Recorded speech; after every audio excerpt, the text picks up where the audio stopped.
कल्याणपुर विधानसभा के नेता हैं जो मैं रोज लोगों से बात करता हूं, तो दल के जो भ्रष्टाचार फैलाते हैं उसके विरोध में आप आवाज़ नहीं उठाते। आपका स्वागत है। मैं मुन्ना कुमार अभी कल्याणपुर विधानसभा क्षेत्र में मैं उपस्थित हूं और हमारे साथ बैठे हैं सुबोध कुमार जी।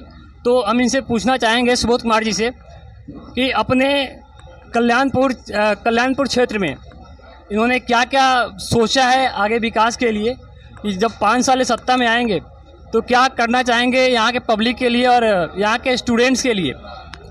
देखिए, बहुत बहुत धन्यवाद आपका और आपके सभी दर्शकों का आपके चैनल के माध्यम से।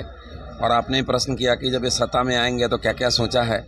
तो मैं किसी दल से तो हूँ नहीं कि सत्ता में आ जाऊँगा। मैं एक निर्दलीय प्रत्याशी हूँ और एक निर्दलीय विधायक रहूँगा और मेरा किसी दल में जाने का कोई इरादा भी नहीं है, क्योंकि अगर मैं किसी दल में जाता हूँ तो दल के जो बड़े नेता भ्रष्टाचार फैलाते हैं उसके विरोध में आप आवाज़ नहीं उठा सकते। निर्दलीय रहूँगा तो हर दल के खिलाफ अपनी आवाज़ को बुलंद कर पाऊँगा। तो सत्ता की बात नहीं है। अब रही बात कल्याणपुर विधानसभा का, तो कल्याणपुर विधानसभा के 5 एजेंडा हैं जो मैं रोज़ लोगों से बात करता हूँ।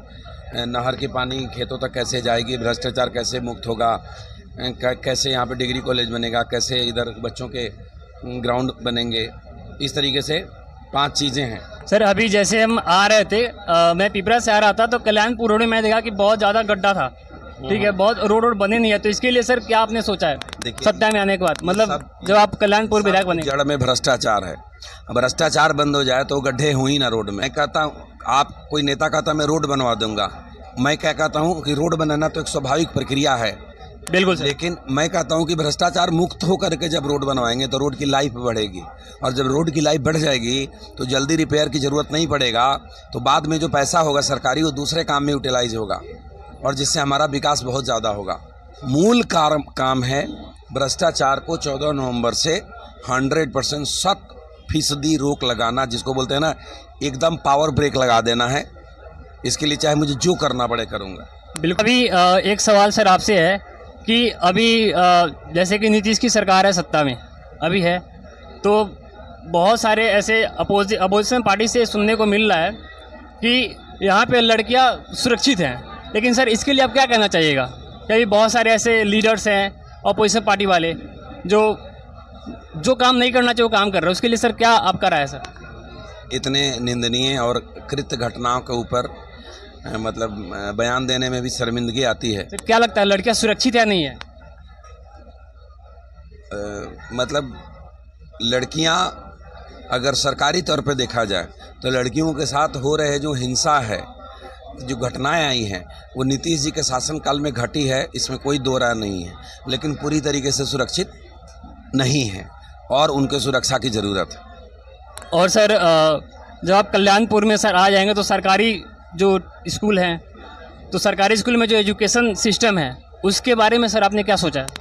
सरकारी स्कूल में जो एजुकेशन सिस्टम है उसमें निश्चित रूप से आपको अप्रत्याशित सुधार देखने को मिलेगा। ये बड़ी सिंपल सी बात है। जब आपके घर का मुखिया अपने कर्तव्यों का निर्वहन ठीक से करेगा तो घर के अधिकतर सदस्य अपने कर्तव्यों का निर्वहन मजबूर हो जाएंगे ठीक से करने के लिए। और जब मुखिया ही चोर हो जाएगा, भ्रष्टाचारी हो जाएगा, करप्ट हो जाएगा, व्यभिचारी हो जाएगा, महिलाओं का इज्जत नहीं करेगा, तो बाकी उसके नुमाइंदे क्या करेंगे? बिल्कुल। विधायक ठीक हो जाए, विधायक ईमानदार हो जाए तो टीचर भी ठीक से पढ़ाएंगे, ब्लॉक में भी करप्शन बंद हो जाएगा, थाना में भी करप्शन बंद हो जाएगा और विकास भी बहुत तेज़ी से दिखेगा। और सर लास्ट क्वेश्चन हमारा ये है आपसे कि सर कल्याणपुर की जनता को क्या फील्ड में घूम रहे हैं, तो कल्याणपुर की जनता की क्या फीडबैक है? कल्याणपुर की जनता के फीडबैक है कि बहुत दिन हमने लालू जी के और मोदी जी के नाम पे वोट किया। इस बार ना तो लालू जी के नाम पे लालटेन को और ना मोदी जी के नाम पे भाजपा को। हम जितने भी प्रत्याशी हैं उसको तुलना करेंगे और जो तुलनात्मक अध्ययन में बेहतर पाया जाएगा हम अपने लिए विधायक चुनेंगे। मुख्यमंत्री कौन बनेगा उससे कोई लेना देना नहीं है। तो बहुत बहुत धन्यवाद सर। अभी हम कल्याणपुर में आपने देखा हमारे साथ बैठे हैं सुबोध कुमार जी। तो अगर इनसे जो भी आपको उम्मीद है आप कमेंट में लिख के बताइए कि आप इनसे और क्या क्या चाहते हैं, तो कमेंट में लिख के बताइए। बाकी नेक्स्ट टाइम फिर मैं वीडियोस बनाऊंगा और उनका समाधान इनसे मैं पूछूंगा।